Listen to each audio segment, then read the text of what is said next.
Vamos a ver justamente unas fotografías que nos remontan en la historia a la que tú te hacías referencia, Christopher, hace unos instantes, ¿no? Así es, son imágenes del comercio. Mira tú, en blanco y negro todavía. Estas deben ser de los 80, si no me equivoco, pero insisto, el modelo de bicameralidad funcionó en el país. Este es Chirino Soto, si no me equivoco. El modelo de bicameralidad funcionó en el país hasta los primeros años de los años 90. Tienen allí algunas imágenes para que los televidentes puedan conocer cómo funcionaba este modelo. Estas son imágenes del diario El Comercio, pero qué mejor, Cari, que conversar con alguien que ha sido en su momento senador, que ha sido parte de este sistema de bicameralidad, para que nos cuente el exdiputado del Águila. Estamos con él, de Acción Popular. ¿Qué tal? Buenas noches, bienvenido. Muy buenas noches. Encantado de poder conversar con ustedes sobre este tema tan interesante y polémico a la vez. Así es, justamente tenemos que quizás remontarnos a la historia para poder entender lo que ha significado para muchos un triunfo, una mejora a la condición política del Parlamento. Y justamente usted nos podría explicar el momento histórico en el que se decide cerrar las cámaras y convertir el Parlamento en unicameral. ¿Cuáles fueron las condiciones? ¿Por qué esa era una mejor opción en ese momento, en 1992, si no me equivoco, ¿no? Para el país, y que hoy ha cambiado, ¿no? O cambiaría. Bueno, eso está evidenciando que el tema de la bicameralidad no es nuevo, es un tema ya antiguo. Hay mucha experiencia con relación a este tema. Sin duda, la bicameralidad a través de los hechos ha demostrado ser mucho más efectivo desde el punto de vista legislativo que la unicameralidad, porque los temas se discuten más profundamente, la exposición de ideas se hacen de una manera, vamos a decir, en dos niveles, ¿no? Que se autocontrolan, de tal forma que las leyes que se votan y que salen aprobadas son leyes más consensuadas a través del diálogo, a través de las dos cámaras. Las dos cámaras, podríamos decir, se autofiscalizan. Hay una experiencia importante que hay que recordar. Fíjense, en el año 80 y en el periodo de los años 85 al 90, el presidente Alan García intentó nacionalizar la banca. Esto fue aprobado en la Cámara de Diputados. Cuando pasó a la Cámara de Senadores, donde el partido aprista tenía un considerable número de senadores, no pasó, y no pasó con votos de muchos apristas. ¿Por qué? Porque es una Cámara reflexiva. Creo que dio oportunidad a que se vea la inconveniencia de esta medida, que pudo haber tenido cualquiera de las intenciones. No vamos a entrar a hablar sobre qué motivó al presidente García a este proceso de nacionalización de la banca, pero sí vamos a decir que fue frenada porque existían dos cámaras. Si hubiese existido una sola cámara, la historia hubiese sido otra. Yo creo que ese es el mejor ejemplo que podemos tener, ¿no? Ahora, señor del Águila, si bien esta segunda cámara, como usted señala de manera correcta, permite una toma de decisión más serena, ¿no? Ya no en caliente, como cuando se votan muchas cosas polémicas en el Congreso que terminan a la apurada teniendo efecto inmediato en la vida pública del país. Esta segunda cámara funciona como un veedor, además un sello de garantía de que lo que se va a promulgar tiene en efecto algún tipo de beneficio para el país. Sin embargo, si bien esto funciona en la teoría, en el papel, ¿qué nos podría asegurar o qué reforma adicional cree usted que podría hacerse desde el Parlamento para evitar que esto se convierta más bien en la apertura de nuevos 60 puestos de trabajo públicos para personas que se ha demostrado ya largamente los partidos políticos no saben filtrar? ¿Qué más podemos hacer desde el Parlamento para evitar esa situación? Fíjense, todo eso depende de la decisión que tomen en el Congreso, la decisión política. Si se hace un balance del número de servidores públicos que tenía el Congreso de la República en el año 85 y los que tiene hoy, con un menor número de representantes, vamos a decirle, para no hablar de diputados, ni de senadores, ni de congresistas, sino de un número menor de representantes, tenga la plena seguridad que existe hoy un mayor número de servidores. Entonces, la existencia de dos cámaras no determina, ni se va a cuestionar, ni se va a observar por el número de servidores, porque no se condice con una realidad que nosotros la estamos viendo. Ahora, ¿qué temas, por ejemplo, mirando un poco al Congreso reciente, ¿qué temas de estos polémicos que ha votado el Congreso podrían haber tenido de existir en este momento un sistema bicameral, una mejor revisión o una mejor reflexión antes de promulgarse? ¿Algún tema que usted recuerde reciente que quizá hubiera tenido una reflexión más serena si hubiera estado vigente el sistema bicameral? Bueno, no solamente es el tema de la serenidad en las decisiones, que usted tiene razón, es real, ¿no? Porque eso, las dos cámaras nos llevan a tener soluciones más serenas, pero también nos lleva a debatir mejor los temas. Yo le pongo un ejemplo que está ligado a mi partido. La fiscal de la Nación hizo acusación constitucional contra 4 congresistas de mi partido acusados de ser los niños. Sin embargo, en el Congreso actual, eso fue bloqueado, no se votó a favor, ¿no? Posiblemente si hubiese habido una Cámara de Senadores, la discusión en la Cámara de Senadores hubiese hecho reflexionar a la Cámara de Diputados sobre este tema, lo importante que es que el Congreso mantenga una imagen limpia ligada pues a la mala actuación de sus miembros. Yo creo que ese ejemplo lo doy porque es mi partido. Y aprovecho para decirles que ya la sala número 2 del Tribunal de Disciplina de nuestro partido ratificó la decisión de la sala 1 de expulsar a estos congresistas de Acción Popular por traición al partido, y que el día de hoy ha sido puesto en conocimiento del presidente del Congreso para que se actúe conforme, para que tome conocimiento que estos señores ya no pertenecen a Acción Popular, consecuentemente no deberían estar en la bancada de Acción Popular. ¿Qué congresistas se está refiriendo, perdón, Caria, a Edwin Espinosa? ¿A quién más se está refiriendo en esta decisión del partido? A Darwin Espinosa, Elvis, después a Doroteo, al congresista del Cusco, cuyo nombre no lo quiero decir porque me ha hecho una acusación constitucional, una acusación penal, ¿no? Pero no tengo problemas, es el costo de la política, ¿no? El costo de mantener limpio el nombre de mi partido nos lleva a todo eso, pero lo afronto con realmente entereza política.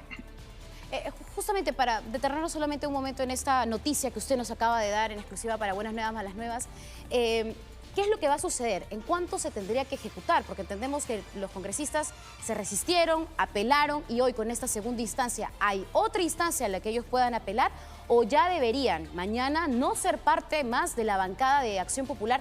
Y eso significaría que ya no existiría bancada de Acción Popular porque no tendrían los mínimos integrantes para formar una. Bueno, primero, la primera parte de la pregunta. El tema fue cerrado en Acción Popular. Ya el tema fue cerrado, fueron expulsados, ¿no? Y ya no hay lugar dentro del partido a que revierta la cosa. Ese es el primer punto. El segundo punto es que tenemos nosotros congresistas que renunciaron a la bancada por desavenencias internas con ellos. Esos congresistas, como son inscritos en Acción Popular, no tienen el problema, tienen todo el derecho de reclamar el nombre de Acción Popular para una nueva bancada. Muy bien, en todo caso, ahora va a ser, creo, la disputa en el Congreso por el nombre de Acción Popular en las bancadas, porque escuchamos a los parlamentarios que usted ha nombrado ahora, como Darwin Espinosa, que además es el vocero de la bancada de Acción Popular en el Parlamento, a resistirse totalmente a esta medida disciplinaria. En todo caso, ¿cuándo se ejecuta? ¿Mañana mismo el Parlamento tiene que tomar un comunicado o algo para hablar de la disolución de la bancada en su momento? Bueno, está en manos del presidente del Congreso. A él nos hemos referido dando cuenta de estos resultados, de esta decisión del partido, usando el análisis lógico, simplemente el análisis lógico, no el análisis legal ni jurisdiccional, porque no es mi competencia. Te dice que si alguien entra al Congreso con el nombre de un partido lo pone en un escaño, a la hora que deja de pertenecer a ese partido, pierde el escaño del partido. Seguirá en su escaño el Congreso, pero pierde el escaño del partido. Dicho sea de paso, esta también debería ser una reforma constitucional, porque quien entra con un partido y después es expulsado del partido o renuncia a su partido, debería perder el escaño, porque correcto, llegó al Congreso con el nombre del partido. Señor del Águila, pero ahí queda, ¿no? Volviendo un poco al tema de la bicameralidad, los televidentes nos están haciendo llegar varias preguntas. Una es, por ejemplo, ¿en qué espacio físico va a sesionar la segunda Cámara? ¿No? Esto ocurre siempre, digamos, como era en el tiempo en el que usted ejercía el cargo de diputado. Esto es en el mismo Palacio Legislativo, en una sala contigua, anexa, es fuera. Cuéntenos un poco cómo funcionaba esto en sus tiempos. Cada cámara tenía su espacio, ¿no? La Cámara de Diputados tenía su espacio y en la Cámara de Senadores igual. Hoy el espacio que pertenecía a la Cámara de Senadores lo ocupa ocasionalmente distintas comisiones, por ejemplo, la Comisión de Presupuesto, la Comisión de Constitución, etcétera, etcétera. ¿Se refiere a la sala Porras Barnechea? Exacto, tendrán que buscar otras salas para esas comisiones y el Senado recuperará la sala que anteriormente tenía. Hay algo que se critica mucho y que fue justamente uno de los pedidos en el Parlamento en medio del debate. Se ha aprobado con esta reforma constitucional, además, la reelección inmediata indefinida. No por única vez puede uno, digamos, mandarse a la reelección en más de una oportunidad, siempre y cuando vaya al mismo cargo en el que está ejerciendo, digamos, en el momento, ¿no? Pero algunos decían que no deberían, digamos, que no deberían ser incluidos los actuales parlamentarios, los actuales 130 congresistas, porque sería pues como beneficiarse, ¿no? Es decir, hoy quizás, o mejor dicho, en el 2026, si se aprueba en segunda legislatura, podría una mochasueldo tranquilamente postular a ser senadora, a ser una de las 60 integrantes de la Cámara de Reflexión. ¿Eso fue un error, según su opinión, o debió excluirse al actual Parlamento que hoy tiene tanta desaprobación? Claro, ese es un tema de discusión. Sin duda, yo creo que para que la decisión de la reelección tenga la fuerza que debería tener, quienes han aprobado esta norma no deberían participar, no deberían de beneficiarse de algo que ellos han aprobado. Y con eso le estarían dando muestras al país que su decisión no obedece a un interés personal, sino a un interés nacional, a un interés de la colectividad, de tener la posibilidad de congresistas que se vayan formando, que vayan desarrollando una carrera congresal, cosa que existe en los países desarrollados. En las democracias maduras, la reelección es parte de esa madurez. Pero aquí ha existido, por una persona que fue el presidente Vizcarra, un aprovechamiento de la mala imagen que tenía el Congreso para hacer aprobar esto, lo cual refleja, ¿no?, en ese caso, en ese entonces, una mezquindad política de parte del señor Vizcarra. Correcto. Señor del Águila, para ir terminando también y volviendo nuevamente a Acción Popular, ¿no?, que ha tenido todos estos representantes que ahora ustedes mismos han expulsado del partido.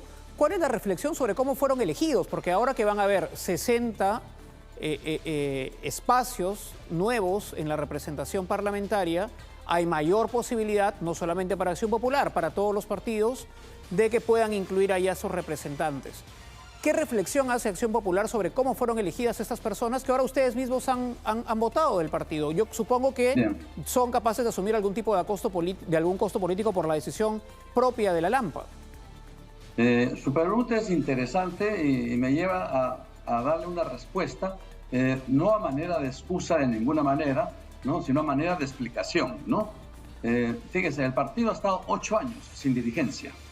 Hoy mi propia dirigencia está en conflicto con el Congreso, con el Jurado Nacional de Elecciones, porque los reglamentos que ha aprobado el Jurado Nacional de Elecciones exceden los alcances, la voluntad y el espíritu de la propia ley de partidos políticos. Entonces, esos reglamentos ha hecho que salgan del escenario partidos formados con dirigentes que han ido formándose en sus propios partidos, como el Partido Aprista, como el PPC, y ahora se busca lo mismo con Acción Popular. ¿Qué ha pasado? No hemos tenido la libertad para hacer la selección correspondiente.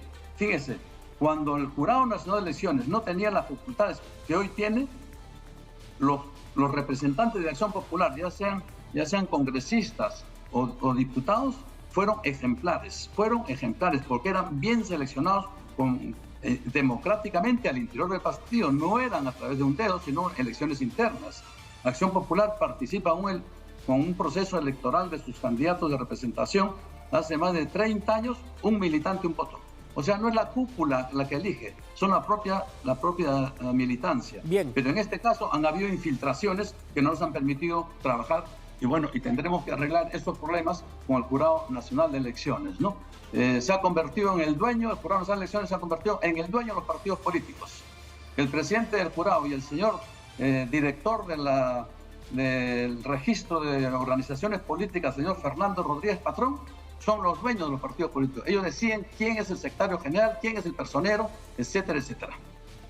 Bueno, le agradezco mucho por el tiempo y el espacio que nos ha brindado esta noche. Tenemos que cerrar la entrevista, pero queda pendiente otro debate que también está en el Parlamento, que tiene que ver con la modificación de las elecciones primarias para justamente los peruanos tener la potestad de hablar de precandidatos y candidatos a las elecciones generales, pero ese es ya otro debate. Muchas gracias por estar con nosotros esta noche.